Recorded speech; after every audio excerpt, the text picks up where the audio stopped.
Hey everyone. I wanted to share a story with you about how I met Jesus. So, this happened in 2016. I was going through a major spiritual awakening, and so I sat down one day. This is when I first got to California. I sat down to meditate, and within a minute maybe of me going into my meditation, I came out of my body. So I think this was one of my first out of body experiences like this in this way when I'm in a meditative state. Um, I came out of my body and I was in outer space. And I remember feeling like, whoa, I'm out of my body. I'm in outer space. I mean, I could feel I was going like this. And I'm like, space is thick.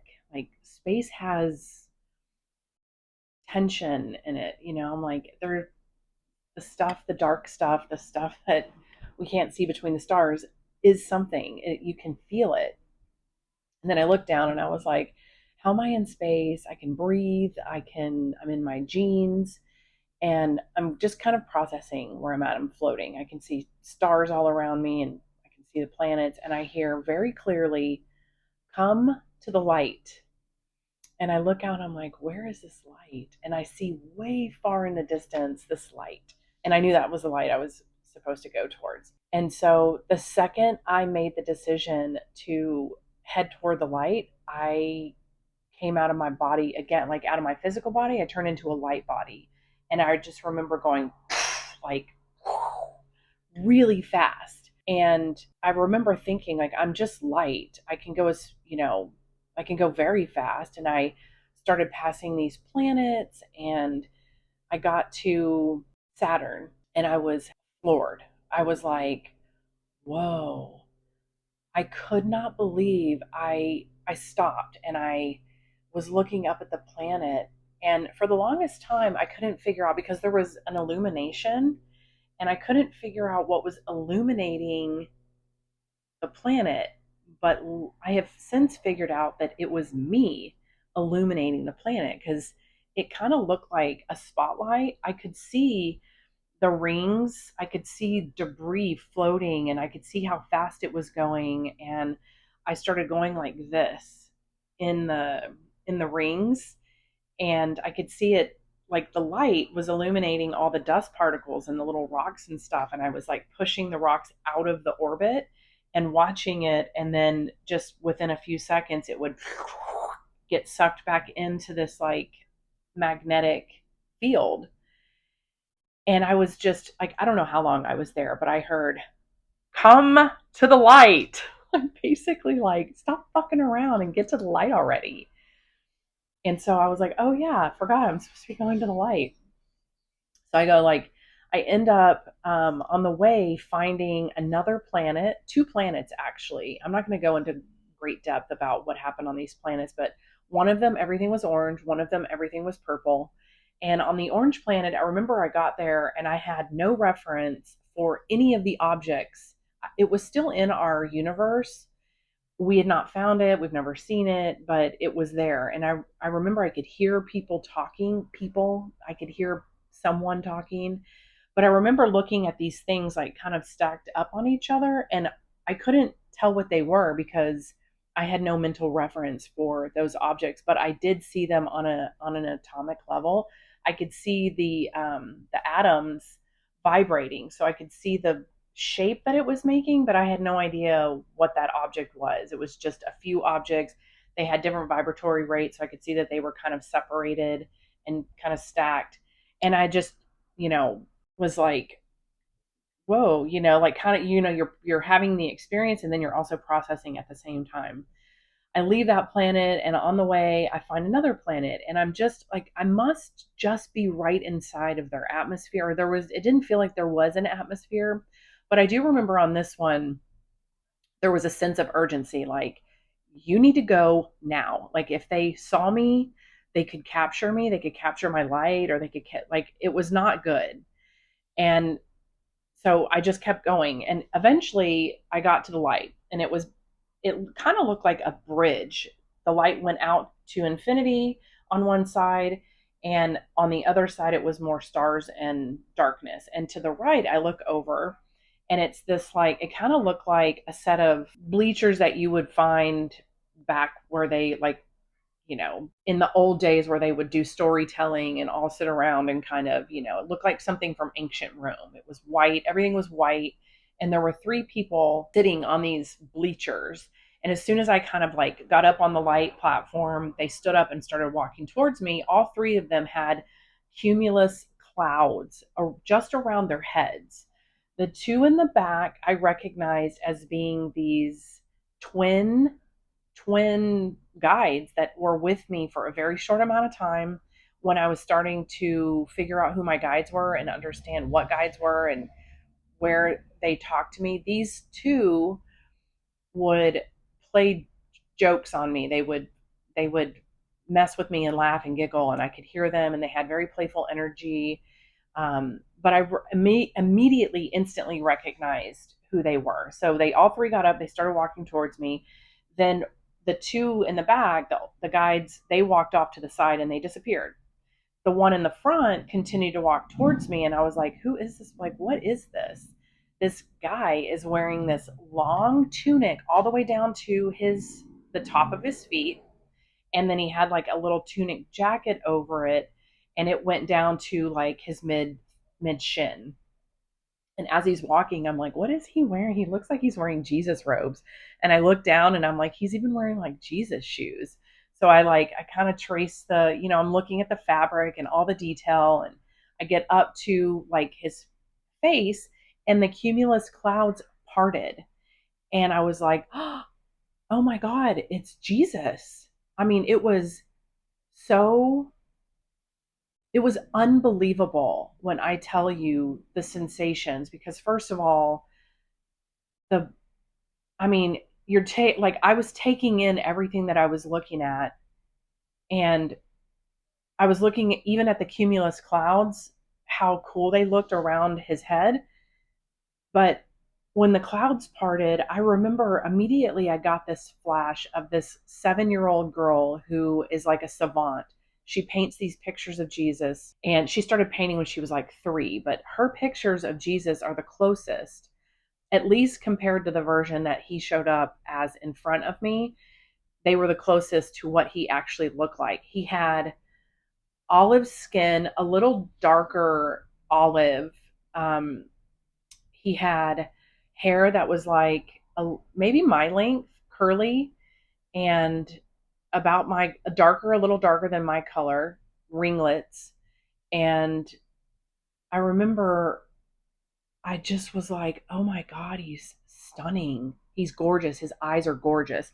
And I remember going into his right eye. I went into his right eye. So like anything that I focused on, like I focused on his eye, and then suddenly I was like this tiny, but I was inside of his eye, and I could see the color, and it was like green, and around the iris was gold, and I could see all the shapes, and I just was like, and his eyelashes were so dark, and his skin was so pretty, his eyes were so green and crazy.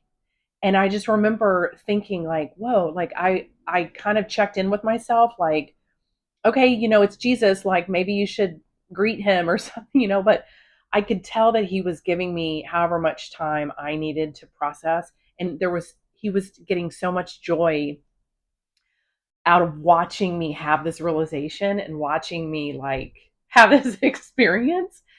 And every time, every time I think about this part of the story, I get emotional because I remember after I had the initial shock and I kind of like, I was able to kind of process like who this person was. I could feel this energy about him that I was like, oh my God. And I knew immediately what it was. It's unconditional love. It's basically where we come from. And I remember thinking, number one, that remembered it, I recognized it. And number two, we don't have it here because I have to take a second. It was so beautiful, like the feeling of it. We don't have it here because we're unable to hold the frequency of it because our bodies just don't vibrate high enough to be able to hold it. And so, when you're out of body, when you're in a light body, you can be in that energy. And it was just like all this stuff was coming in. I was like, oh, like a mother's love is the closest that we have on the planet. A mother's love. And it was like all around him. It was in this, like, it was encased, but it was almost like a trail of it. Like he just pulled it wherever he went. And I remember thinking, like, I remembered where we're from. Like I remember, oh my God, like I want to be back in that. Like I want that. And I want more of that. And he put his arm around me and squeezed me. He didn't say one word. He put his left arm around me and pulled me in and squeezed me. And I went, and I went all the way back, like I was being yanked really fast, all the way back. And I just remember, like, I was now, I was no longer a light body. I was in my physical body, and I could see my arms and my legs flailing out in front of me in space as I was being pulled back into my body. And it happened so fast. When I came back into my body, I was crumpled over sobbing. I was just my book was wet, my face, like I was crumpled over because I'd been sitting up, meditating, and I was bent completely over. My head was almost in my lap, sobbing. And I remember, like,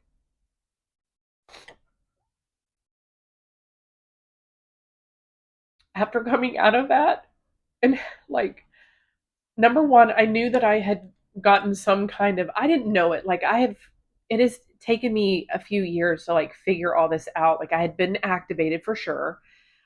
Because I was never the same after that. Like, my energy, my frequency was lifted, was higher, even though in my life I was still working on raising my frequency, but I'd leveled up. Like my new baseline was raised a lot higher. And it took like 2 years later, during a QHHT session, a hypnotherapy session, one of my clients, when we called in his higher self, Jesus came.